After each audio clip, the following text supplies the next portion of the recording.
Assalomu alaykum va rahmatullohi va barakatuh. Aziz vatandoshlar va dindoshlar. Sizlarga manzara ko'rsatmoqchi edim. Hozir chetda. Men endi batda yashamayman, jicha uzoqroqda yashayman. Ozgina uzoqroqda yashayman. Bat bizga yaqin, hech qancha bas 3-4 kilometr. Hozircha Qrimda yashayman, aziz vatandoshlar. O'zbekistonda ham uy joyim hamma yo'g'im bor, Allohga shukr. O'zimga xush ko'rgan narsani sizlarga ham ilindim, aziz vatandoshlar. Qaranglar. Ana go'zallik. Ana go'zallik. Bag'i o'rmon. Bundan bir yarim soat oldin ikkita katta bug'u qochib ketdi batda. Ana. Ana manzara sizlarga. Ana go'zallik manzara ana. Alloh, odamzot bunaqa manzarani yaratolmaydi. Alloh yaratgan manzarani odamzot o'xshatolmaydi ham. Mana go'zallik. Mana kinolarda mana shunaqa joylarda olar ekanda mana. Ko'ryapsizlarmi? Mana. Mana shunaqa gaplar. Uyda qo'ylarimni mana shunaqa adirga o'xshagan joylarda boqib turaman go'da. Olib chiqib. Endi nima dedi? Mana bekor qo'yganimda bir 6 ta qo'y oldim-da. Sizlarga endi qiziq bastur.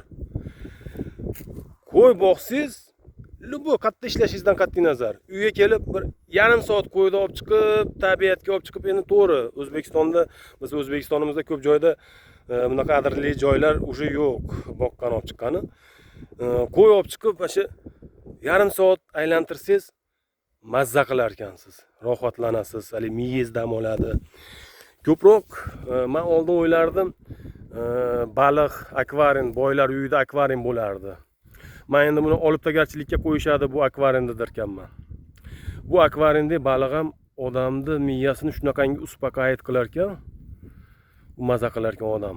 Ozgina ishdan charchab kelgan paytda jicha tomosha qilsa, charchag'i chiqib ketar ekan. Keyin uydagi ayolimizga qo'pol gapirmaymiz o'shanda.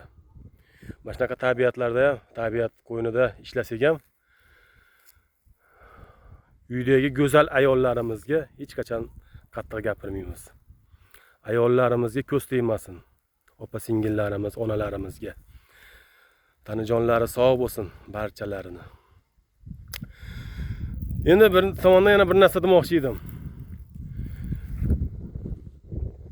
O'zbekistonda vayinchilar bor. Hali Bobur, Buxorodami qattan Bobur, yaxshi bolalar. Keyin Mo'min. Bu vayinchilar sizlarga ham mavzu qolmab shekilliga. Sizlar o'zlaringiz kulgularingizda yuraveringlar. Bunday o'zlaringizni qiliqlaringiz bilan chiroylisizlar. Odamlarga o'sha bilan yoqqansizlar, o'sha qiliqlaringiz bilan yoqqansizlar. Endi bo'ldi, endi sizlar endi ushti qilmanglar endi. Sizlar ham endi gol top chiqib ermay qilyapsizlar. Sizlar ham gol bilan mavzu qolmadimi endi sizlarga? Tanjonlar sog' bo'lsin. Hammalaringiz O'zbekistonda fanatlaringiz juda ham ko'p. O'sha yo'nalishlaringizda yuraveringlar, iltimos. Buyruq basaman. Bir vatandoshlaringizni bitta iltimos. Ana tabiat qo'ynisi bunday qaranglar, mana go'zallikda. Mana go'zallik. Shuni demoqchi edim men. Vayinchilar, o'zlaringiz yo'nalishlaringizda yursangiz yaxshi bo'lardi. Qolgan barcha negativ, yomon fikrdaglarga tanijonlaringiz sog' bo'lsin. Alloh hammamizni panohida asrasin. Hamisha sizlar ham, biz ham o'ynab kulib yurishimiz Alloh nasib qilsin hammamizga. Bir kun kelib, o'sha yomon fikrdaglar, yomon yozadiganlar ham insofga qaytib qolasizlar inshaalloh. Allohdan so'rab qolaman, Alloh o'sha kunni sizlarga bersin. O'lgimga qolishimiz ham mumkin. O'lim mana shu ko'zning o'rtasida bo'ladi.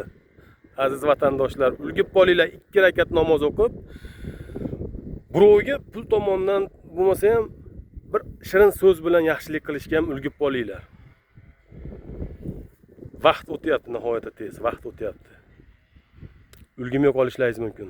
Hammalaringizni Alloh uchun yaxshi ko'raman. Hamisha sog' bo'linglar, salomat bo'linglar. Butun O'zbekistonimni yaxshi ko'raman. Tanajonlaringiz sog' bo'lsin. Assalomu alaykum.